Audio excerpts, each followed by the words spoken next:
Hi, I'm Samantha. Welcome to my tutorial on how to practice a vinyasa.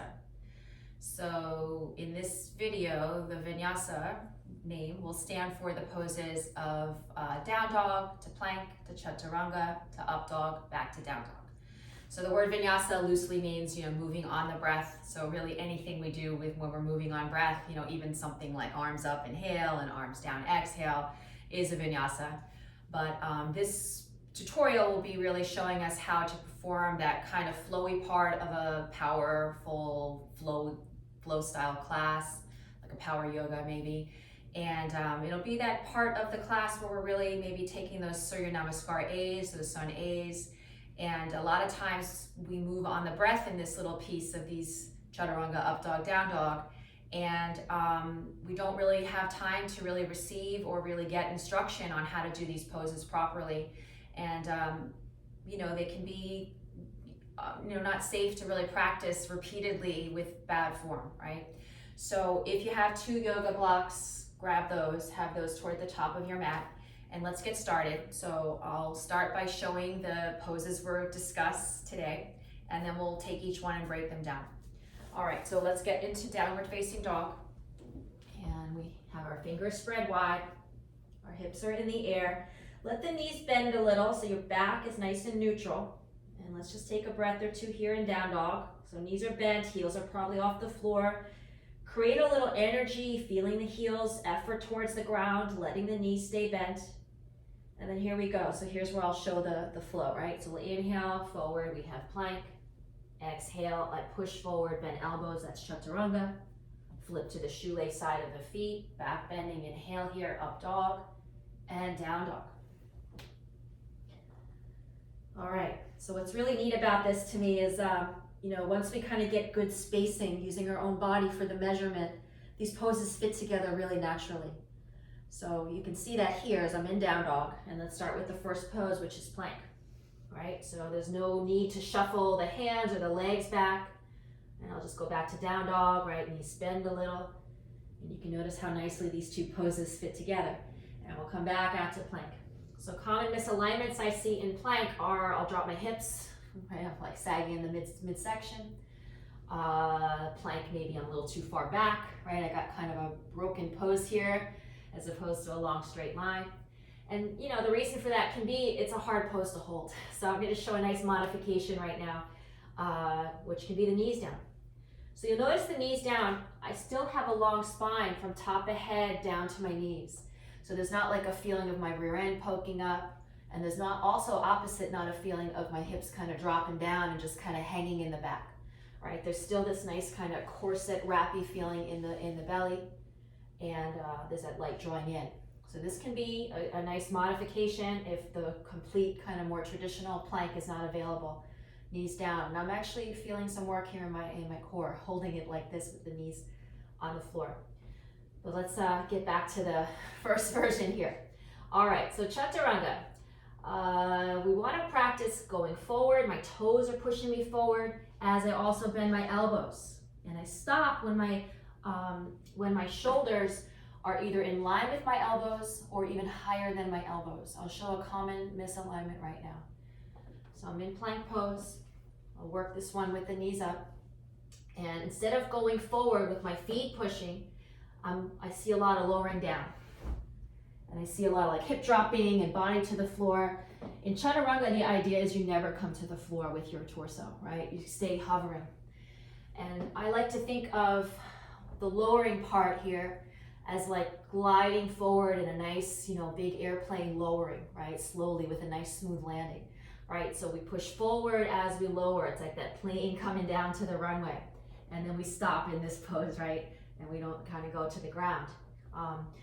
When we come to the straight down feeling, it's almost like landing like a helicopter, right? So if I'm here in plank and I'm working chaturanga and I forget to push forward and I lower straight down, it's like a helicopter landing down.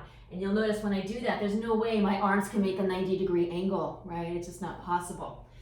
So let's try this with the blocks to really practice with some really good awareness. We'll get some good kind of cues back from the blocks on what we need to work on in this pose. So you have these blocks on a high height. The longest finger you have on both sides are around the block, and the blocks are about shoulder distance apart. So about, like they would be for plank and down dog. So then I come into plank again with my longest finger at the block. And I'll start to go that forward and lower motion. So I'm going forward, forward, forward. My quads are active, by the way. And then I start to bend my elbows and my shoulders. I'm gonna purposely let them park on these blocks. So I'm keeping my navel engaged. I'm not allowing my pelvis to sink. And you'll notice my arms are at a 90-degree angle, and this is what we want for our chaturanga. Now, I'm personally not strong enough to pull up and get to up dog from here. So you can look at this shape, and I'm gonna put my knees down to release.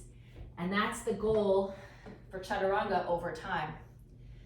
Now, I'll give a good modification on how to build strength so we don't plow through this spot where we want to stop, this 90-degree angle, right? It's hard to judge a little, and it's difficult, right? It takes a lot of practice.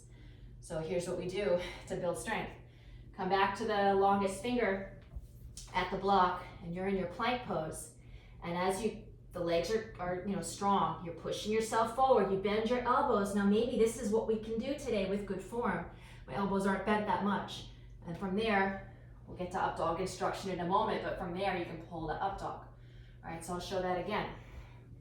I'm in plank, and I start to feel my legs press me forward as my elbows bend, and I might realize, wow, this is the best I can do and keep my plank, nice strong legs, and not dumping in my back. And then I'll pull from there to up dog. And that's a really great way to practice this and build strength, right?